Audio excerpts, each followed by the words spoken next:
तो आप सभी को जय श्री राम। स्वागत है आप सबका आपके अपने चैनल अल्फा लीडर्स में। जो मुझे जानते हैं वो तो जानते ही हैं, और जो नहीं जानते हैं उनके लिए मैं बता दूं कि मेरा नाम है अभिषेक मिश्रा वशिष्ठ। और कुछ डिस्क्लेमर के तौर पे कुछ चीज़ें बता देना चाहूँगा।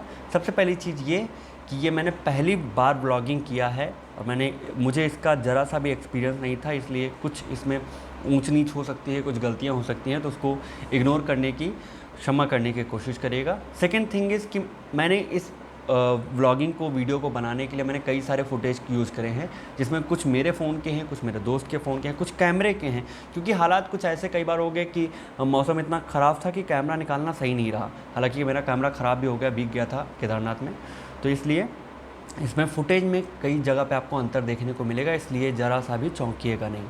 तो यहाँ से हम अपनी यात्रा वृत्तांत का, जो कि मेरी उत्तराखंड की 11 दिवसीय यात्रा रही है, उसको आरंभ से प्रारंभ करते हैं। तो हमारी यात्रा शुरू होती है सबसे पहले हमारे लखनऊ के चारबाग रेलवे स्टेशन से, जहाँ पर शाम को 4 बजे हम लोग अपने ट्रेन का वेट कर रहे थे।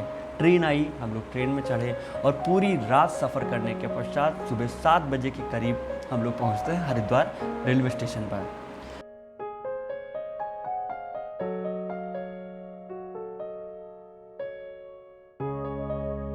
हरिद्वार जब भाई पहुंच गए, थोड़ा बहुत टहले घूमे, पूरा दिन वहाँ मज़े लिए, दर्शन करे, और शाम को हम लोग पहुँचते हैं गंगा आरती देखने, जो कि वहाँ का सबसे बड़ी विशेषता हरिद्वार और ऋषिकेश की भाई उनकी गंगा आरती है वहाँ की।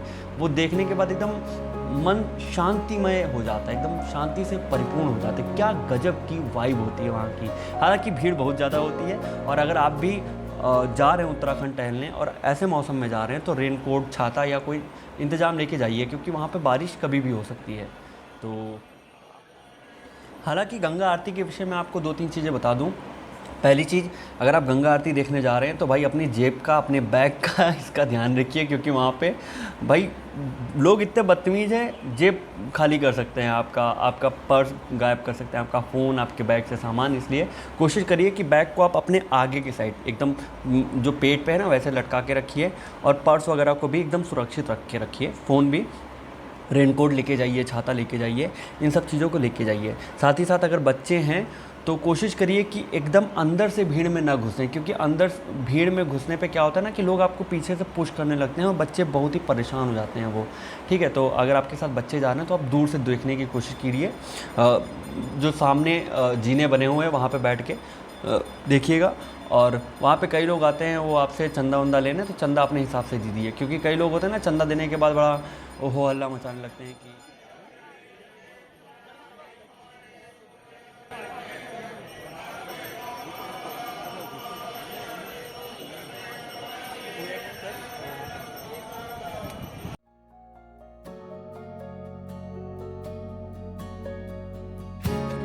हरिद्वार की गंगा आरती देखने के बाद हम लोग ऋषिकेश के लिए निकल लेते हैं। ये ऋषिकेश का मार्केट एरिया है। हम लोग खाने की तलाश में इधर उधर टहल रहे थे, सही होटल ढूंढ रहे थे, और ये हमारे भैया लोग, हमारे दोस्त लोग हैं, हम लोग साथ में टहल रहे हैं और होटल मिलता है, खाते पीते हैं। फिर हम लोग ऋषिकेश पहुँच जाते हैं लक्ष्मण झूला। लक्ष्मण झूला यार बहुत सही जगह थी, हम लोग निकल रहे थे। एक गलती ये हुई ना कि अगर आप लक्ष्मण झूला जा रहे हैं तो आप बीच वाले में, जो बीच वाला एरिया देख के रखा हुआ है वहाँ पे चलिएगा, अगर आप पैदल हैं, क्योंकि दोनों साइड का जो एरिया है वो बाइक वालों के लिए बना हुआ है। तो ऋषिकेश में टहलने, घूमने, राफ्टिंग और बाकी सब कुछ करने के पश्चात हम लोग पहुंचते हैं, आगे की तरफ बढ़ते हैं श्रीनगर की तरफ। तो श्रीनगर से जो रुद्रप्रयाग है उसके बीच में एक मंदिर पड़ता है, जिसको धारी देवी टेम्पल बोलते हैं। बहुत ही शक्तिशाली मंदिर है, इसकी जो पौराणिक विशेषता मानी जाती है वहाँ पर हम लोग दर्शन करते हैं।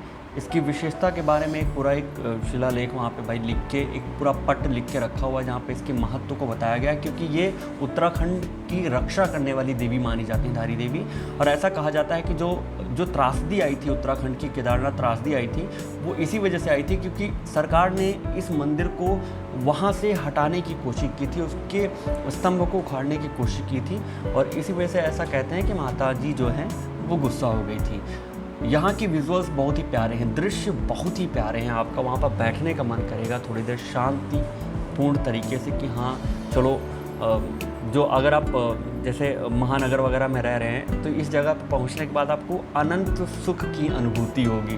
तो जाइए इत्मीनान से, थोड़ा बहुत दर्शन वर्शन करिए। प्रसाद अगर आप प्रसाद चढ़ाना चाहते हैं तो चढ़ाइए, नहीं तो नहीं चढ़ाइए, क्योंकि एक तो प्रसाद महंगा भी पड़ता है, दूसरी बात आपको वहाँ चढ़ाने का अवसर भी नहीं मिलता। उसके पश्चात हम लोग फिर धारी देवी मंदिर से हम लोग दर्शन करने के बाद निकल लेते हैं अपनी मंजिल की तरफ। हमारी मंजिल हमारा सबसे पहले बद्री विशाल का दर्शन था, क्योंकि हम लोग की जो रजिस्ट्रेशन होकर रखी थी वो वहीं से शुरू हो रही थी। ठीक है, तो हम लोग निकल लेते हैं। बारिश बहुत ही कड़क हो रही थी, झमाझम बारिश हो रही थी, कहीं भी ऐसा नहीं था कि बारिश रुक रही हो। तो क्योंकि हम लोग के पास हमारी कार थी, हम और हमारे दोस्त आराम से उस कार में बैठ के सफ़र का आनंद लेते हुए, पहाड़ों का मज़ा लेते हुए और चल रहे थे, बद्रीनाथ की तरफ जा रहे थे। ये काफ़ी भाई, अगर आप में से कोई एक्सपर्ट कार चलाने वाला जो ड्राइवर है तभी आप कार से निकलिएगा उत्तराखंड में, वरना अगर कोई एक्सपर्ट नहीं है तो मत जाइएगा, क्योंकि काफ़ी रिस्की होता है। वहाँ पे एकदम से कहीं उतरने का सीन होता है, कहीं चढ़ने का होता है। तो अगर कोई नूब ड्राइवर है तो आपकी बहुत बुरे तरीके से फट सकती है। बाकी की चीज़ें मैं आपको और भी आगे नरेट करता रहूँगा। फिलहाल आप विजुअल्स के मज़े लीजिए, क्योंकि कई बार ऐसा लग रहा था ना कि हम लोग पहाड़ों में इतना ऊपर आ गए हैं कि बादलों के ऊपर चल रहे हैं। बादल एकदम करीब से होकर जा रहे थे। जो हम लोग रुद्रप्रयाग से सोनप्रयाग की साइड में बढ़ रहे थे, ये वही इलाका है सोनप्रयाग की तरफ का। तो कई बार एकदम बादल करीब से होके जा रहे थे, तो बड़ा ही आनंदमय दृश्य था, क्योंकि हम लोग तो फर्स्ट टाइम में ऐसा एक्सपीरियंस कर रहे थे।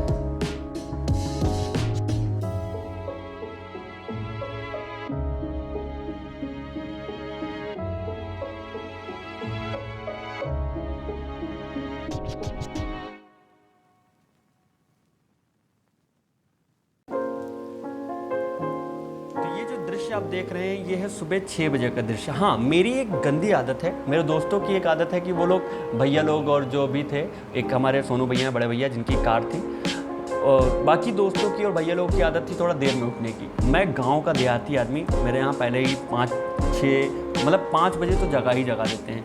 तो यहाँ भी यही हुआ, बद्रीनाथ में सुबह के 6 बजे मेरी नींद खुल गई। हम लोग पहुँचे थे रात में करीब 2 से ढाई बजे के बीच पहुँचे थे। होटल किसी तरह तलाश है, हिमगिरी होटल मिला था। एक रात की स्टे का हम लोगों का चार्ज किया गया था 3-3.5 हज़ार के करीब, और हम 6 लोग थे। रात में रुके भाई, बहुत ही कड़क दिन थे, मतलब पसलियाँ कड़कड़ा रही थी। ये आप जैसा देख पा रहे होंगे, मैं वीडियो बना रहा हूँ, मेरे हाथ काँप रहे लिटरली। ये सुबह 6 बजे का सीन है, लेकिन क्या गजब का एकदम मनमोहक दृश्य था। पहाड़ों पर ऊपर से नीचे की तरफ धूप उतर रही थी, और मैं करीब 1.5-2 घंटे वहीं खड़ा देख रहा था। बाकी के अंदर ये लोग वेट कर रहे थे। और रात में स्नोफॉल हुई थी, ये बर्फ़बारी हुई थी, सभी गाड़ियों पे बर्फ़ गिर के रखी हुई है। लाइफ में हम लोगों ने यार फर्स्ट टाइम ये स्नोफॉल देखा, तो ये बहुत ही मतलब अच्छा एक्सपीरियंस था हम लोग का।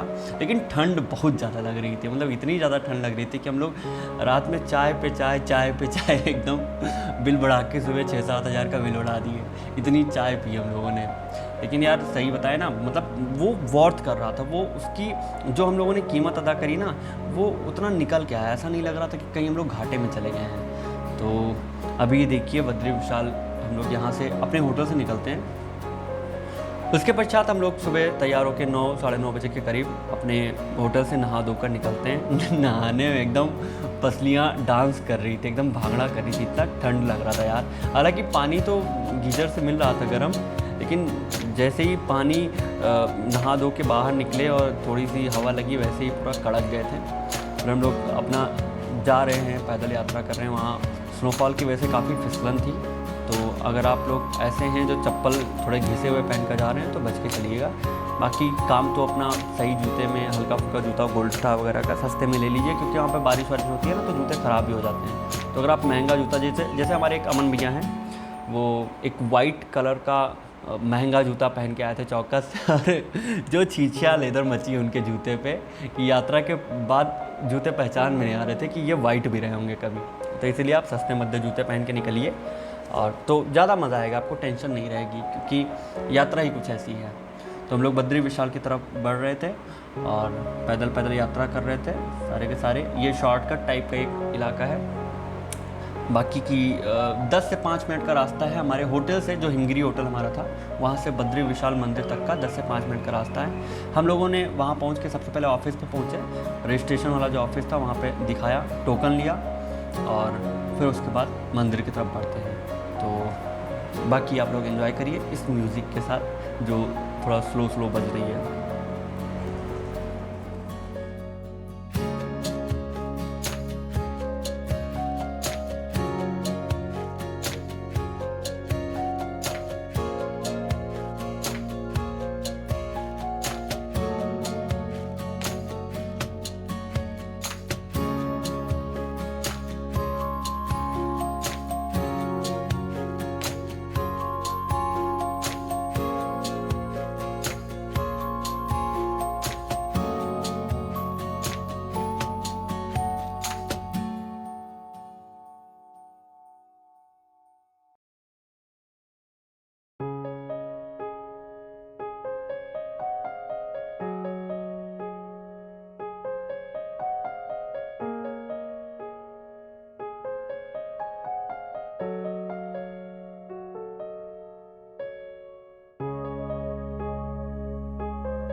तो हम लोग 10 साढ़े 10 बजे के करीब लाइन में लग चुके थे दर्शन के लिए। लाइन बहुत ही ज़्यादा लंबी थी, मतलब इतनी लंबी थी कि हम लोगों को दर्शन करने में, क्योंकि हम लोगों ने विधिक तरीके से कोई वो हुल्लड़बाजी, कोई धक्के मारी, कोई उसमें वो नहीं करी थी, तो इसलिए हम लोगों को 5 घंटे लग गए। ये ग्रुप है यूपी वालों का भाई, और यूपी वाले अपने आप को दिखा देते हैं कि हम यूपी से। आप खुद देख सकते हैं कि क्या चौकस एकदम हो हल्ला मचा के इन्होंने अपना जलवा बिखेर दिया था। तो इनका भी जलवा देख लीजिए थोड़ी देर के लिए।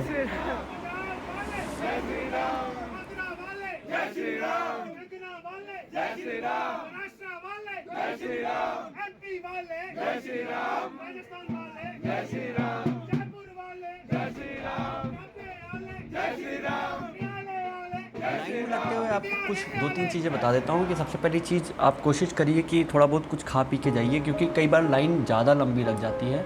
और जैसे कि हम लोग की खुद थी, मतलब मुझे तो लगता है कि कम से कम 2-2.5 किलोमीटर लंबी लाइन हम लोग की लगी रही होगी। एकदम लास्ट में जो टीन शेड होता है वहाँ पे जाके हम लोग लगे थे। और दर्शन करने के पहले पहले कई लोग बेहोश होकर गिर चुके थे, तो आप लोग थोड़ा बहुत खा पी कर जाइएगा। हालांकि मैं तो पानी पी के दर्शन कर रहा था, क्योंकि भाई मुझे प्रभु के दर्शन करने थे, तो मैं पानी पी के खड़ा था। बाकी के लोगों ने, दोस्त लोगों ने, भैया लोगों ने, सबने मैगी वगैरह एंजॉय करी थी और कोल्ड ड्रिंक वगैरह लिया था। लेकिन मैंने कहा यार दर्शन करने हैं, पंडित आदमी है, ऐसा थोड़ा ना दर्शन करेंगे यार। तो अंदर पहुंच चुके हैं मंदिर के प्रांगण के। ज़बरदस्त भीड़ थी, लेकिन यार वहाँ का वाइब ही अलग था, मतलब बड़ी देवीय वाइब थी, वो आप फील करेंगे ना, वहाँ का ऑरा अलग था। हम लोग वहाँ पे करीब मंदिर के अंदर 1-1.5 घंटे रहे हैं, ध्यान वान लगाए, मेडिटेशन किए, प्रभु का नाम लिए। और उसके बाद शाम को करीब क्योंकि 5 घंटे लग ही गए थे, तो 4-5 बजे के करीब हम लोग मंदिर से वापस निकले यहाँ से। और प्रसाद वगैरह लेने के चक्कर में ना पड़िएगा, क्योंकि प्रसाद आप बाहर से कुछ भी घर वालों के लिए गिफ्ट वगैरह ले सकते हैं, लेकिन आप सोचें कि आप बाहर से प्रसाद लेके जाएंगे, फिर प्रभु पे चढ़ाएंगे और फिर ऐसा होगा, तो वो संभव नहीं होता, क्योंकि इतनी धुआंधार भीड़ होती है कि आपको दर्शन करने के लिए मात्र 10 से 12-15 सेकेंड का ही टाइम मिलेगा। बद्री विशाल के दर्शन करने के पश्चात हम लोग वहाँ से निकल लिए, थोड़ा बहुत नाश्ता वास्ता किए, फिर निकल लिए अपने नेक्स्ट डेस्टिनेशन की तरफ, जो हम लोग का सोनप्रयाग का था, क्योंकि भाई केदारनाथ के दर्शन करने थे, तो सोनप्रयाग के लिए निकल लिए। और ये रास्ता है बहुत ही प्यारा रास्ता। मैं सही बताऊँ ना, मतलब कई बार तो ऐसा लगा, हम लोग उत्तराखंड में वो कर रहे थे, हम लोग गढ़वाल वगैरह भी गए, तो रास्ते बहुत ही प्यारे थे, मतलब इतना मज़ा आ रहा था। कई बार ऐसा लग रहा था कि हम लोग गेम में चल रहे हैं, क्योंकि एक ही मोड़ बार बार के घूम के आ रहा है, एक ही मोड़ बार बार के टर्न आ रहा है, तो ऐसा लग रहा था कि हम लोग गेम में चल रहे हैं। जैसे गेम में होता है ना कि एक ही सीन, एक ही सीनरी बार बार आ रही होती है, तो वैसे ही हम लोग के साथ हो रहा था। लेकिन फिर भी ऐसा बताएं कि कई बार ऐसा लगता है ना कि अगर रास्ते खूबसूरत हों तो मंजिलों की परवाह नहीं करते हम लोग, तो यहाँ भी ऐसा हो रहा था। हम लोग रास्ते को, इस जर्नी को बहुत ही एंजॉय कर रहे थे। सारे के सारे हम लोग भैया थे, जैसे हमारे साथ सोनू भैया थे, अमन भैया थे, आलोक भैया थे, हमारा दोस्त अरविंद, शिवांशु और हमारा भांजा कार्तिक। हम लोग इतने लोग, हमारी कार थी, उसी में थे और मज़े लेते हुए रास्ते में मतलब हर जगह का टेस्ट, खाने का, अलग अलग जगह का, अलग अलग तरह की हम लोगों ने चाय पी। वो कहते हैं ना घाट घाट की चाय पीना, हम लोगों ने उत्तराखंड में हर तरह की चाय पी। अब ये तो था हमारे व्लॉगिंग का पहला पार्ट, इसमें हमने अपने एक्सपीरियंस साझा करे इसका दूसरा पार्ट भी आएगा और अगर ज़रूरत पड़ी तो तीसरा, चौथा, पाँचवा पार्ट भी आएगा, ठीक है। तो वो लेकर हम आने वाले हैं। उसमें आगे हम आपको दिखाने वाले हैं कि कैसे हम लोग बद्रीनाथ से जब केदारनाथ की तरफ बढ़ रहे थे, तो जब जोशीमठ से निकल रहे थे तो हेलंग नाम की एक ऐसी जगह पे, वहाँ पे ऐसा हुआ कि मलबा खिसक गया और पूरा रास्ता जाम हो गया। तो शाम के 6 बजे से लेकर सुबह 7 बजे तक हम लोग अपनी कार में ही फंसे रहे और वो बड़ा ही चूहेदानी वाला जैसा एक्सपीरियंस था। लेकिन वो भी अच्छा लगा क्योंकि हम लोगों ने एक वहीं बगल में चाचा का ढाबा था, वहीं पे खुद से खाना बनाया, मैगी बनाई, चाय बनाई, बेची और बहुत कुछ किया। तो वो एक्सपीरियंस हम आपको अगले वीडियो में शेयर करने वाले हैं। तो मिलते हैं अपने अगले वीडियो में, तब तक के लिए जय श्री राम।